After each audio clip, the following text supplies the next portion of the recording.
نحمده ونصلی علی رسولہ الکریم اما بعد۔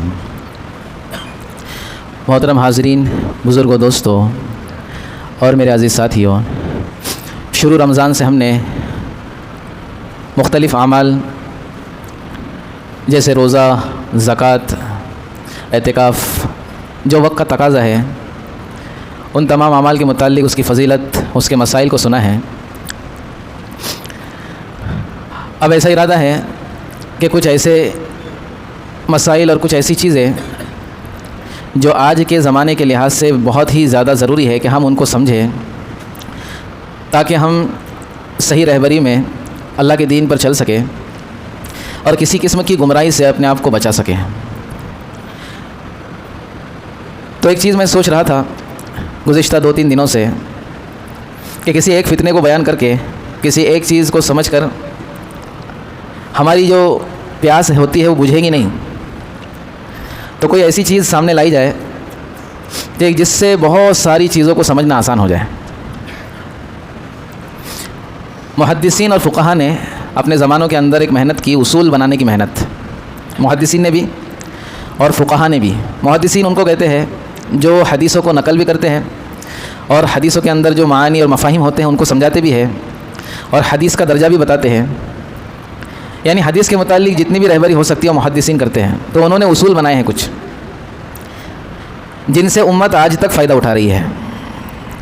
فقہا ان کو کہتے ہیں جو قرآن اور حدیث کی روشنی میں مسائل کا استنباط کرتے ہیں کہ یہ قرآن مجید کی آیت ہے، یہ حدیث ہے، اس سے ہمارے کام کی کیا چیز نکل رہی ہے، اس سے کیا مسئلہ سمجھ میں آ رہا ہے، فقہا کہتے ہیں انہیں۔ تو انہوں نے بھی ایک محنت کی، اصول بنائے ہیں۔ کیا بنائے؟ اصول بنائے۔ ایسے اصول بنائے دوستوں کہ قیامت تک جتنے مسائل آئیں گے، اگر کسی کو یہ اصول پتہ ہے تو وہ ان تمام مسائل کا حل ان اصولوں پر رکھ کر، ان اصولوں سے پرکھ کر کے نکال سکتا ہے۔ کیونکہ جیسے جیسے زمانہ آگے بڑھے گا اور نئی نئی چیزیں آئیں گی تو ان مسائل کا حل کرنا بھی علماء کی ذمہ داری ہوں گی۔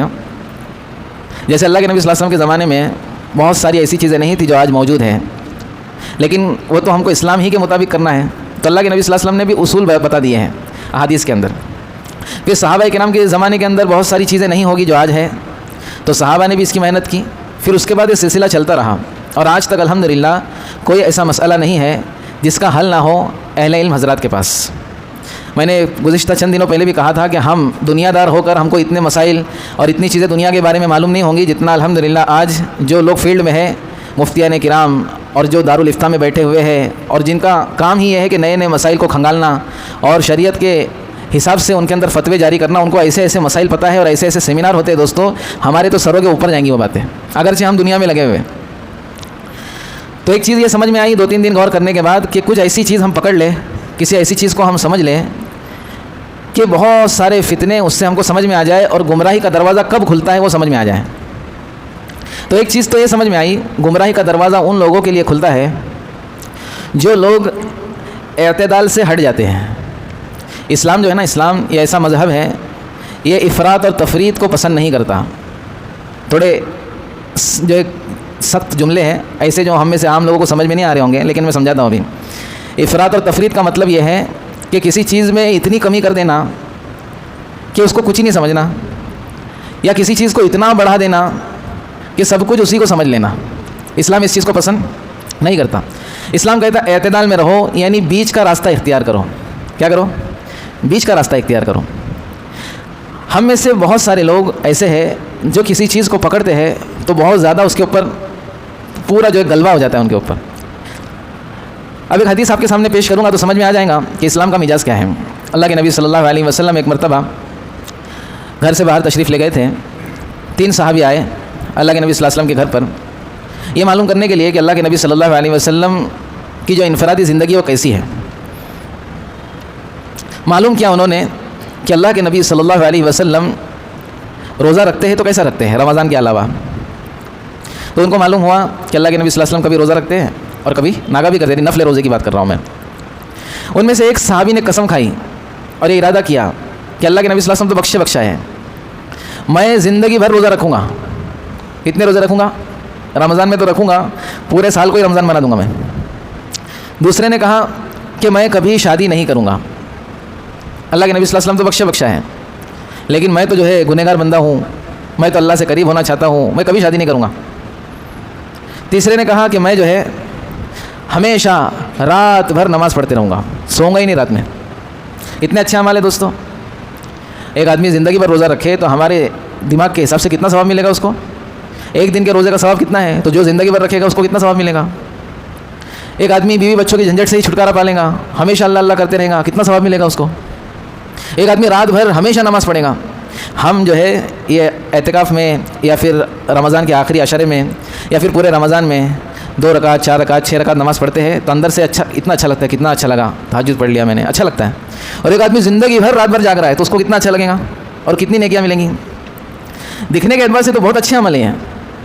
اللہ کے نبی صلی اللہ علیہ وسلم تک بات پہنچی کہ 3 لوگوں نے ایسا ارادہ کیا ہے، تو اللہ کے نبی صلی اللہ علیہ وسلم نے ان کو بلایا اور کہنے لگے کہ تم سب میں، خالی تم تینوں میں نہیں، تم سب میں اللہ سے سب سے زیادہ ڈرنے والا میں ہوں، اللہ کا رسول ہوں میں، لیکن میرے عمل کو دیکھو، میں نے نکاح بھی کر کے رکھے ہیں، میں روزہ بھی رکھتا ہوں اور ناگا بھی کرتا ہوں، اور فرمایا کہ میں رات میں نماز بھی پڑھتا ہوں اور سوتا بھی ہوں۔ اللہ کے نبی صلی اللہ علیہ وسلم نے ان کے اس ارادے کو سراہا نہیں، بلکہ اللہ کے نبی صلی اللہ علیہ وسلم نے یہ رہبری فرمائی کہ یہ دین میں غلو ہو جائے گا۔ کیا ہو جائے گا؟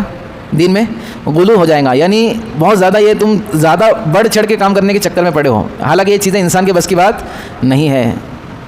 تو اگر ایسا ہوتا کہ رات بھر نماز پڑھتے رہنا ہوتا تھا تو میں پڑھتا رہتا تھا، کیونکہ میں سب سے زیادہ اللہ سے ڈرنے والا ہوں ہمیشہ۔ اگر ایسا اللہ رب العزت راضی ہوتا کہ ہمیشہ آدمی روزہ ہی رکھے تو میں رکھتا تھا۔ پھر ایک حدیث میں اللہ کے نبی صلی اللہ علیہ وسلم تک ایک بات پہنچی، ایک بہت مشہور عورت تھی مدینہ میں، اس کی عبادتوں کے چرچے تھے۔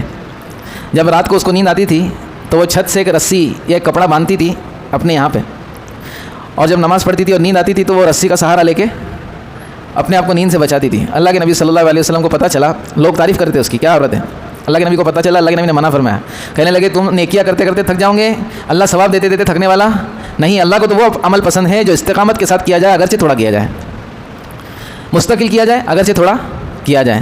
تم 2 ہی رکعت نماز پڑھو لیکن ہمیشہ پڑھو، تم 5 روپے صدقہ کرو ہمیشہ کرو، اللہ کو پسند ہے اس کے بجوز اس کے کہ تم 5 لاکھ روپے ایک ساتھ صدقہ کر دو اور بعد میں سوچتے بیٹھو ارے 5 لاکھ میں نے صدقہ کر دیا میرے واندے ہو گئے۔ سمجھ میں آ رہی بات؟ تو اسلام جو ہے یہ اس چیز کو پسند کرتا ہے کہ انسان بیچ میں رہ کے عمل کرے، نہ اتنا زیادہ عمل کرے کہ اس کے خود کی ذات پر جو ہے پریشانی آنے لگے، اور نہ عمل کو اتنا چھوڑ دے کہ کچھ ہی نہ کرے، اس کو اللہ رب العزت پسند نہیں کرتے۔ تو ایک چیز تو یہ ہے کہ امت کی گمراہی اس وقت ہوتی ہے جب وہ کسی بھی عمل کو اتنا زیادہ کرنے لگتا ہے جتنا اللہ نے حکم نہیں دیا ہے۔ یہودیوں نے اپنے اوپر بہت ساری چیزیں، عیسائیوں نے اپنے اوپر بہت ساری چیزیں حرام قرار دی تھی جو اللہ کی طرف سے حرام نہیں تھی۔ قرآن مجید کے اندر بار بار اللہ رب العزت کو بیان کر رہا ہے کہ تم نے اپنے حساب سے دین بنا لیا ہے، یہ دین میں نے تم کو نہیں دیا۔ کہ یہودیوں نے کہا ہمارے اوپر چربی کا کھانا حرام ہے، حالانکہ اللہ رب العزت نے حرام نہیں کیا۔ تو یہ انہوں نے دین میں زیادتی کی، دین میں کیا کی؟ زیادتی کی۔ اسی طرح یہود نے کہا ہم اللہ کے بیٹے ہیں، ہم اللہ کے خاص ہیں، اللہ رب العزت اگر ہماری گناہوں کی وجہ سے ہم کو جہنم میں ڈالے گا بھی تو 40 دن کے اوپر رکھے گا نہیں۔ تو یہ اپنی طرف سے انہوں نے چیزیں دین کے اندر شامل کر لیا۔ اللہ رب العزت فرماتے کہ میرے سے ایگریمنٹ کیا تم لوگوں نے کہ 40 دن کے اوپر تم کو نہیں رکھوں گا، تم میرے خاص ہو، کون بولا تم کو؟ یہ سب تم نے اپنی طرف سے بنائی ہوئی چیزیں۔ تو انسان دوستو جب یہ سمجھنے لگتا ہے کہ دین میں اتنا شارٹ کٹ ہے تو ایک کام کرتے ہیں نا، تھوڑا اس میں بڑھا دیتے ہیں، یا پھر کوئی یہ سمجھنے لگتا ہے کہ دین تو بڑا مشکل ہے اس کو تھوڑا آسان کر دیتے ہیں، وہیں سے اس کی گمراہی کے دروازے کھل جاتے ہیں۔ دین پر عمل کتنا کرنا ہے؟ اتنا کرنا ہے جتنا اللہ اس کے رسول نے بتایا ہے۔ دین پر عمل کیسا کرنا ہے؟ ویسا کرنا ہے جیسا اللہ اس کے رسول نے بتایا ہے۔ ایک آدمی سفر میں ہے، اللہ رب العزت نے اس کے لیے سہولت رکھی ہے کہ تو 4 رکعت والی جو نمازیں ہے وہ 2 ہی رکعت پڑھ۔ ایک آدمی سوچے میں 4 رکعت پڑھوں گا تو بہت سارے ائمہ کے نزدیک اس کی نماز ہی نہیں ہوگی، اور جن ائمہ کے نزدیک نماز ہو بھی جائیں گی ان کے نزدیک بھی اس کو 4 رکعت پڑھنے پر 2 رکعت نماز پڑھنے سے کم ثواب ملے گا۔ ایک آدمی سفر میں 2 رکعت نماز پڑھے، شرعی سفر ہو اور اتنا لمبا سفر ہو جس سے قصر اس کے اوپر آ جاتی ہے، اور وہ وہاں پر 4 رکعت نماز پڑھے، تو بعض ائمہ کہتے ہیں نماز تو اس کی ہو جائیں گی لیکن 2 رکعت پڑھتا تو اس کو ثواب زیادہ ملتا تھا اور 4 رکعت میں کم ملے گا۔ کیوں؟ کیونکہ اللہ نے جس چیز کی سہولت دی ہے اس نے اس پہ کیا کر دیا؟ مخالفت کر دی۔ حالانکہ دکھ یہ رہا ہے کہ 4 میں زیادہ ملنا چاہیے، اس کو زیادہ کیا اس نے۔ سمجھ میں آ رہی بات؟ اللہ رب العزت نے سہولت دی کہ اگر تم بیمار ہو یا پھر ایسی جگہ پر ہو جہاں پر تم کو پانی میسر نہیں ہے وضو کے لیے، تو تم تیمم کرو، پاک مٹی کا ارادہ کرو، نیت کر کے جو ہے اپنے چہرے اور ہاتھ پر مٹی سے جو ہے کر لو، تیمم کر لو، تو تمہیں جو ہے وضو کے بقدر جو ہے پاکی تمہاری جیسی وضو سے حاصل ہوتی ہے، نماز پڑھنا تمہارے لیے وضو کے بعد جیسے ہو جاتا ہے ویسے تیمم کے بعد بھی ہو جائے گا۔ غسل کا مسئلہ ہے، غسل نہیں کر پا رہے تو یہ پانی نہیں ہے یا پھر بیماری کی وجہ سے، تو غسل کے لیے بھی ویسا ہی تیمم ہے. تو شریعت نے دوستو ہمارے لیے جتنی چیزیں رکھی ہے اتنا ہی کرنا ہمارے لیے کیا ہے, ضروری ہے, اور جیسا رکھا ہے ویسے کرنا ضروری ہے. تو ایک چیز تو یہ ہے گمراہی کا سبب, ہم دین کو اپنے حساب سے سمجھنا چاہتے ہیں, ہم اپنے حساب سے کرنے جاتے ہیں. ایک چیز ہے بدعت. کیا ہے بدعت؟ یعنی دین میں کوئی ایسی نئی چیز کو اختیار کرنا جو قرآن اور حدیث سے, آثار صحابہ سے ثابت نہ ہو, اور اس کو دین سمجھ کے کرنا. تو یہ اتنا بڑا گناہ ہے کہ اللہ کے نبی کے صاف الفاظ ہیں, کل بدعۃ ضلالہ وکل ضلالۃ فی النار. ہر نئی چیز جو دین سمجھ کر آدمی کرے وہ گمراہی ہے, اور ہر گمراہی جہنم میں لے کر جانے والی ہے. کیوں؟ کیونکہ اللہ رب العزت نے تم کو یا اللہ کے نبی نے اس چیز کا حکم نہیں دیا, تم اپنے حساب سے اس کو دین سمجھ کر کے اور دین بنا کر کے کر رہے ہو. تو پہلی بات ہم کو یہ سمجھنا ہے کہ آدمی کے گمراہی کے دروازے اس وقت کھلتے ہیں جب وہ اعتدال سے ہٹ جاتا ہے, کسی چیز کو بہت زیادہ کرنے لگ جاتا ہے یا کسی چیز کو ایک دم کم کرنے لگتا ہے. دوسری چیز, دین سے ہٹنے کی وجہ یہ اہل علم علماء سے کٹنا, ان سے دور رہنا, ان کو حقیر سمجھنا, یہ ایک بہت بڑا ذریعہ ہے کہ آدمی گمراہی کے دروازے اس کے لیے کھل جائے. سمجھ میں آ رہی بات؟ اب ایک فتنے کے متعلق ہم گفتگو کریں گے جس میں یہ دونوں چیزیں پائی جاتی ہیں. اور دنیا میں آپ جتنے بھی فتنے دیکھیں گے, اور صرف آج ہی کی بات نہیں ہے, جب سے دنیا بنی ہے, جب سے لوگوں میں فتنے رونما ہونا شروع ہوئے ہیں, تو کہیں نہ کہیں یہ دو وجہ ان کے اندر ضرور ملیں گی. اب ایک فتنہ جو ہے, فتنہ سب سے پہلے سمجھے کس کو کہتے ہیں؟ ہم بار بار کہتے ہیں فتنہ فتنہ فتنہ. فتنہ کہتے ہیں آزمائش کو. کس کو کہتے ہیں؟ آزمائش کو. ایسی چیز کہ انسان اس کو دیکھ کر, اس کو سن کر, اس کو سمجھ کر شک میں پڑ جائے کہ صحیح ہے غلط ہے, مطلب اس کا دماغ جو ہے چکرا جائے کہ ہے کیا چیز, اس کو کہتے ہیں فتنہ. سمجھ میں آ رہی بات؟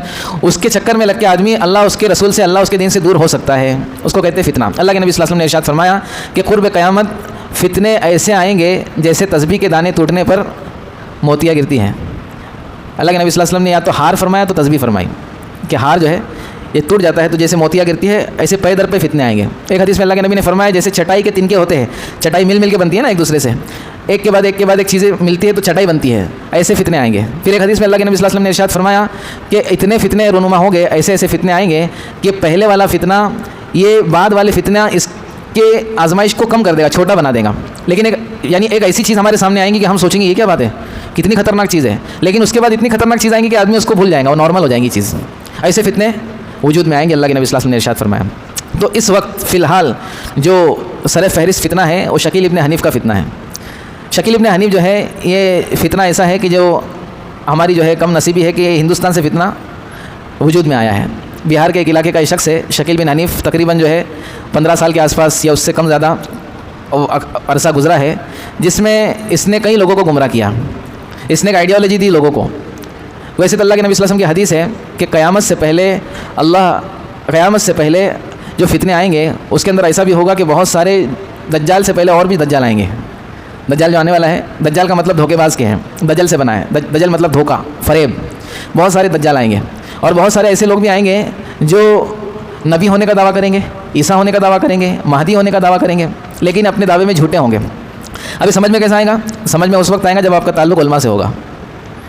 علماء کے ساتھ تعلق ہوگا تو کیسے سمجھ میں آئے گا؟ کیونکہ علماء آپ کو قرآن اور حدیث کی روشنی میں بتائیں گے کہ عیسیٰ علیہ السلام جو آنے والے ہیں وہ کیسے آئیں گے. حضرت امام مہدی آئیں گے تو ان کے آنے کے کیا حالات ہوں گے, کیسے آئیں گے, کون بتائے گا آپ کو؟ صحیح احادیث کی روشنی میں علماء کرام آپ کو بتائیں گے. تو معلوم ہوا دوستو اگر آپ کا تعلق علماء سے ہوگا تو آپ اس فتنے ہی سے نہیں بلکہ جتنے بھی فتنے آئیں گے انشاءاللہ ان سے بچیں گے. تو شکیل ابن حنیف بہار کے علاقے کا ایک شخص ہے, اس نے یہ دعویٰ کیا سب سے پہلے کہ جو مہدی آنے والے میں ہی مہدی ہوں, اللہ رب العزت نے مجھ کو بھیج دیا ہے دنیا کا نظام بنانے کے لیے, دنیا کا نظام چلانے کے لیے. ایسے جو لوگ ہوتے ہیں دوستو, اکثر یہ لوگ تھوڑے دماغ سے کم بھی ہوتے ہیں, دماغ سے تھوڑا کم بھی ہوتے ہیں, یا پھر یہ بہت زیادہ شاطر قسم کے لوگ ہوتے ہیں. پڑوس کے ملک میں ایک شخص نے دعویٰ کیا کہ کتا کھانا حلال ہے. کیا کھانا حلال ہے؟ کتا کھانا حلال ہے. اب جو ہے جب اس نے دعویٰ کیا تو علماء حرکت میں آئے, بولے یہ کیا بات کر رہا ہے, کتا کھانا حلال ہے. تو سب علماء جو ہے اس کے بارے میں بولنے لگے کہ شخص گمراہ ہے اور ایسا ہے اور ویسا ہے, یہ ہے وہ ہے. اس نے کہا کہ تمام لوگوں کو جمع کرو, جتنے تم علماء لا سکتے سب کو لاؤ, سب کو لاجواب کر دوں گا میں, کتا کھانا حلال ثابت کر کے رہوں گا, اور وہ بھی ادھر ادھر سے نہیں, قرآن اور حدیث سے ثابت کروں گا. تو اور سب ٹینشن میں آ گئے, بولے اب تو اس کے سامنے بیٹھنا ہی پڑے گا. اب جو ہے بڑے بڑے علماء جمع ہو گئے, وہ بھی آیا سامنے. اب بولے بتا بھائی کیسا کتا کھانا حلال ہے؟ بولا کتا کھانا حلال ولال نہیں ہے, میں تو صرف جو ہے پبلسٹی چاہتا تھا, لوگ میرے کو پہچان دینے تھے, اب پہچاننے لگ گئے, میرا مقصد پورا ہوا, جاؤ کتا کھانا حرام ہے, تم گھر پہ جاؤ میں بھی گھر پہ جاتا ہوں. تو بہت سارے لوگ پبلسٹی کے لیے بھی کرتے ہیں, اور بہت سارے لوگ پاگل رہتے ہیں اور وہ سمجھتے کہ میرے پہ وہی آ رہی ہے, جبرائیل علیہ السلام میرے گھر میں آ رہے ہیں. اور ایسے پاگل لوگ ہی ان کے چکر میں لگ جاتے ہیں. لیکن ایسا ہوتا ہے کبھی کبھی کہ اتنی ان کو پبلسٹی مل جاتی ہے, اتنی مل جاتی ہے کہ وہ لوگوں کے لیے ایک آزمائش بن جاتے ہیں. تو شکیل بن حنیف کا بھی یہی مسئلہ ہوا کہ شروع میں جو ہے جب اس نے کہا کہ میں مہدی ہوں, میں عیسیٰ ہوں, تو شروع میں اس کو جو ہے لوگوں نے تھوڑی پبلسٹی دے دی کہ بیوقوف ہے, ایسا ہے ویسا ہے. تو اتنے اس کے چرچے ہونے لگے کہ لوگ اس کی طرف متوجہ ہونے لگے. ہم دیکھتے ہیں نا کہ کہیں پہ اسٹیشن پہ دیوار پر کہیں پر لکھا ہوتا ہے یہاں پہ تھوکنا منع ہے, تھوکنا منع ہے, تو پبلک ادھر ہی تھوکتی ہے. یہاں پہ پیشاب کرنا منع ہے, اچھا ادھر لکھا ہوا نہیں رہے گا نا تو کم لوگ وہاں پہ پیشاب کریں گے. اور جہاں پہ لکھا ہوگا کہ یہاں پہ پیشاب کرنا منع ہے تو سب سوچیں گے یہاں پہ پیشاب کرنا منع ہے, نہیں لوگ کرتے رہیں گے ادھر, چلو میں بھی ادھر ہی کرتا ہوں. ایک انسان کی مینٹلٹی ہوتی ہے دوستوں کہ اس کو جو چیز سے روکا جاتا ہے نا ادھر وہ زیادہ جاتا ہے, جس چیز سے روکا جاتا ہے وہاں پہ وہ زیادہ جاتا ہے. لہٰذا اسی طرح جو ہے ایسے فتنے جو رونما ہوتے ہیں تو کچھ لوگ تو دیکھنے جاتے, دیکھتے تو کیا ہے, جدھر دیکھنے گئے ادھر ان کا کام یہ ہو جاتا ہے کیونکہ ان کو علم نہیں ہوتا. اور ہو سکتا ہے وہاں سے کوئی ان کے دل کی چاہت والی بات مل جائے. دل کی چاہت والی بات ملتی ہے تو آدمی کو اچھی لگتی ہے. ہم دیکھتے ہیں نا بہت سارے لوگ, میں کہتا ہوں مفتیان کے پاس جو جاتے ہیں تو اپنے دل کا مسئلہ پوچھنے جاتے ہیں, بلکہ پوچھنے نہیں جاتے, بتانے جاتے ہیں. ایسا ہی ہے نا مفتی صاحب, یہی ہے نا جو میں سوچ رہا ہوں. تو ایسے لوگ جو دوستوں گمراہ ہو جاتے ہیں. تو شکیل ابن حنیف کا جو فتنہ ہے ایسے شروع ہوا اور پھر اس کے اندر بیچارے بھولے بھالے لوگ, تھوڑے دماغ سے پیدل لوگ اس کے اندر تھوڑے مبتلا ہو گئے. پھر کچھ شانے لوگ جو اپنے آپ کو بہت شانہ سمجھتے ہیں ان لوگ بھی اس کے اندر مبتلا ہو گئے. اس کا پہلے دعویٰ یہ تھا کہ میں مہدی ہوں. اللہ کے نبی صلی اللہ علیہ وسلم نے اپنے زمانے میں ہی امام مہدی کی صفات کو بتایا ہے. سب سے پہلی صفت اللہ کے نبی صلی اللہ علیہ وسلم نے ارشاد فرمائی کہ قرب قیامت جب دنیا ظلم سے بھر جائے گی, نا انصافی سے بھر جائیں گی, تو اللہ رب العزت میری نسل میں سے ایسے شخص کو کھڑا کرے گا جس کا نام میرے نام کی طرح اور جس کے باپ کا نام میرے باپ کے نام کی طرح ہوگا, اور وہ فاطمہ کی نسل سے چلے گا. بعض روایت میں آیا کہ حسن کی نسل سے چلے گا. وہ ہوگا محمد ابن عبداللہ مہدی. اور جب وہ آ جائے گا تو دنیا میں جتنا ظلم و ستم ہوگا اتنا ہی انصاف آ جائے گا. اور پھر اللہ کے نبی صلی اللہ علیہ وسلم مختلف روایتیں دوستوں, تقریباً 50 روایتیں امام مہدی کے بارے میں ہے, جس میں یہ آتا ہے کہ امام مہدی اس وقت آئیں گے جس وقت مکہ کے اندر خزانے کی وجہ سے, پیسوں کی وجہ سے بادشاہوں کے 3 بیٹے آپس میں لڑتے ہوں گے. یہاں تک اللہ کے نبی نے بتایا کہ جو کنگ ہے, بادشاہ لوگ ہے, جو خلیفہ ہے آج بھی ہے یا پھر آئندہ ہوں گے, تو 3 بادشاہ ہوں گے, ان کے بچے آپس میں کعبۃ اللہ کے خزانے کے لیے لڑیں گے.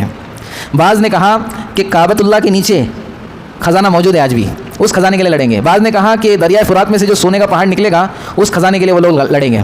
اس وقت امام مہدی آئیں گے اور وہ کہاں آئیں گے, کعبۃ اللہ میں ان کا ظہور ہوگا. اور پھر اللہ رب العزت ان کی تائید کے لیے کالے جھنڈے والوں کو ایک علاقے سے, مشرق کی یعنی ایسٹ سے, دنیا کا جو ایسٹ ہے وہاں سے کالے جھنڈے والوں کو بھیجیں گے جو امام مہدی کی تائید کریں گے. اور امام مہدی 7 سال تک اس دنیا میں رہیں گے اس وقت سے. اور پھر حضرت عیسیٰ علیہ السلام کا نزول ہوگا تو وہ اپنی کمان جو ہے حضرت عیسیٰ علیہ السلام کے ذمہ کر دیں گے. اب شکیل ابن حنیف نے مہدی کہہ کے اپنے آپ کو 15 سال ہو گئے, تو سب سے پہلی تو یہ حدیث کے خلاف بات ہو گئی کہ امام مہدی 7 سال سے زیادہ نہیں رہیں گے. دوسری بات, جتنا ظلم بھرا ہوا ہوگا وہ سب انصاف میں بدل جائے گا, تو ظلم تو ابھی بھرا ہی ہوا ہے. تو احادیث کی روشنی میں دوستوں اگر ہم دیکھیں گے تو جتنے بھی فتنے ہوں گے ہم کو سمجھ میں آ جائیں گے کہ حدیث کچھ کہتی ہے اور یہ کچھ کہتا ہے. دوسری بات, اس نے یہ دعویٰ کیا ہے کہ دجال آ چکا ہے, دجال آ چکا ہے. اور اللہ کے نبی صلی اللہ علیہ وسلم کی حدیث یہ کہتی ہے کہ دجال تو اس وقت سے ہی موجود ہے. تمیم داری رضی اللہ عنہ ایک جزیرے جو ہے ایک ایسے ٹاپو پہ, ایک آئی لینڈ پہ گئے, راستہ بھٹکنے کی وجہ سے وہاں پہ دجال سے ملاقات ہوئی ان کی. دجال کو دیکھا, اللہ کے نبی کو آگے بتایا, اللہ کے نبی نے فرمایا ہاں یہی دجال کی صفات ہیں. پھر اللہ کے نبی صلی اللہ علیہ وسلم نے دجال کے ظہور کا بھی تمام چیزیں بتا دی کہ دجال کیسے ظاہر ہوگا اور وہ کیسے جو ہے حضرت عیسیٰ علیہ السلام سے بھاگے گا. یہ تمام چیزیں روایت کے اندر موجود ہے. وہ کہتا ہے کہ اچھا اس نے دماغ بھی کیسے لگایا, دیکھو امریکہ اور فرانس مل کے اس نے بولا یہ دونوں دجال ہیں. امریکہ ایک کنٹری اور دجال ایک فرانس, یہ دونوں مل کے, کیونکہ دجال جب آئے گا تو اس کے سر پہ کافر لکھا ہوا ہوگا اور یہ پڑھا لکھا ان پر سب کو دکھے گا جو ایمان والا ہوگا. تو اس نے کہا امریکہ, امریکہ پہ دھیان دو, اور فرانس, لیکن فرانس کے اوپر تو زبر آ رہا ہے. تو کچھ لوگ, کچھ علاقے والے جو ہے کسی بھی چیز کو جیسے فارم بھرتے نا ہم, فارم اس کو بولتے فارم, تو ویسے کچھ لوگ فرانس کو فرانس بولتے, فرانس کیا بولتے, فرانس. تو کا امریکہ اور فرانس کافر, بولے کا جو پورا کتنا لاجک لگایا دیکھو اس نے, اور بیچارے بھولے بھالے لوگ اس کے اندر آ بھی گئے. بولے دیکھو یہ دجال ہے, امریکہ اور فرانس مل کے, اور جو دجال کی سواری وغیرہ ہوں گی, یہ جیٹ پلین ہے, یہ سیٹلائٹ ہے, سب دجال کا مسئلہ ہے. اب اس میں بیچارے جن لوگ کے پہلے انجن میں کام تھا, یعنی دماغ میں کام تھا, ان لوگوں کو بات سمجھ میں آ گئی. ہاں بولے زمانہ تو ویسے آ گیا ہے, بہت خطرناک زمانہ آ گیا ہے, ہو گیا یہی مہدی ہے. پھر اس کا پیٹ نہیں بھرا تو اس نے کہا میں عیسیٰ بھی ہوں, میں عیسیٰ ہوں. اللہ رب العزت نے کمبینیشن بنا دیا عیسیٰ اور مہدی کا, میں ہی ہوں وہ. اب عیسیٰ علیہ السلام کے بارے میں اللہ کے نبی صلی اللہ علیہ وسلم نے کیا ارشاد فرمایا کہ عیسیٰ علیہ السلام جو ہے آئیں گے. ایک حدیث کے اندر آتا ہے کہ عیسیٰ علیہ السلام آسمان سے نازل ہوں گے اور دمشق کی جامع مسجد جو آج بھی موجود ہے اس کے مینارے پر اتریں گے. اب جو ہے اس نے کوئی دلی کے اندر کوئی جگہ ہے جہاں پہ ایک سفید مینارہ ہے، تو وہاں سے اتنا اس نے فتنہ شروع کیا کہ میں یہاں پہ نازل ہوا ہوں۔ اللہ کے نبی فرمائے دمشق میں نازل ہوگا، سیریا کے اندر حضرت عیسیٰ علیہ السلام آئیں گے وہاں پر، اور پھر حضرت عیسیٰ علیہ السلام جب آئیں گے اس وقت آئیں گے جب امام مہدی نماز کی تیاری میں لگے ہوئے ہوں گے، نماز کھڑی ہوں گی۔ اب حضرت امام مہدی کہیں گے کہ آپ نماز پڑھائیے، تو عیسیٰ علیہ السلام فرمائیں گے نہیں، آپ ہی نماز پڑھاؤ۔ یعنی اللہ کے نبی صلی اللہ علیہ وسلم کے امتی کے پیچھے حضرت عیسیٰ علیہ السلام نماز پڑھیں گے، اس بات کو ظاہر کریں گے کہ شریعت جو چلیں گی وہ محمد صلی اللہ علیہ وسلم ہی کی چلیں گی۔ پھر حضرت عیسیٰ علیہ السلام 40 سال تک رہیں گے، اور 40 سال تک رہ کر ایسا زمانہ آ جائے گا عیسیٰ علیہ السلام کے آنے کے بعد کہ پورا امن امان ہر چیز سے جو دنیا بھر جائیں گی۔ پھر حضرت عیسیٰ علیہ السلام شادی بھی کریں گے، امت محمدیہ کے طریقے پر نکاح کریں گے۔ یہ تمام چیزیں دوستو جو ایک بھی چیز اس سے میچ نہیں ہوتی۔ اب یہ سب چیزیں ہم کو معلوم کیسی پڑیں گی؟ اس کے بارے میں بھی کئی مختلف روایتیں ہیں، یہ ہم کو معلوم پڑیں گی احادیث کو سننے سے، اللہ کے نبی صلی اللہ علیہ وسلم کی رہبری سے۔ اور وہ کون بتائے گا؟ علماء کرام بتائیں گے۔ تو شکیل ابن حنیف کا فتنہ جو ہے دوستو ایسا نہیں ہے کہ صرف وہ بہار تک محدود رہ گیا، اورنگ آباد، اور پھر ہمارے علاقے کے اندر ابھی پچھلے کچھ دنوں پہلے دھاراوی کے اندر چیتا کیمپ میں ٹامبے کہتے جدھر، پھر کلیان کے اندر بھی کچھ لوگ دکھنے میں وہ لوگ ایسے ہوتے ہیں دوستوں کہ ان سے بڑا کوئی دینداری نہیں، ایسا چہرہ، ایسی داڑھی اور ایسا لباس کہ کوئی آدمی جو ہے آسانی سے ان کی باتوں میں آ سکتا ہے۔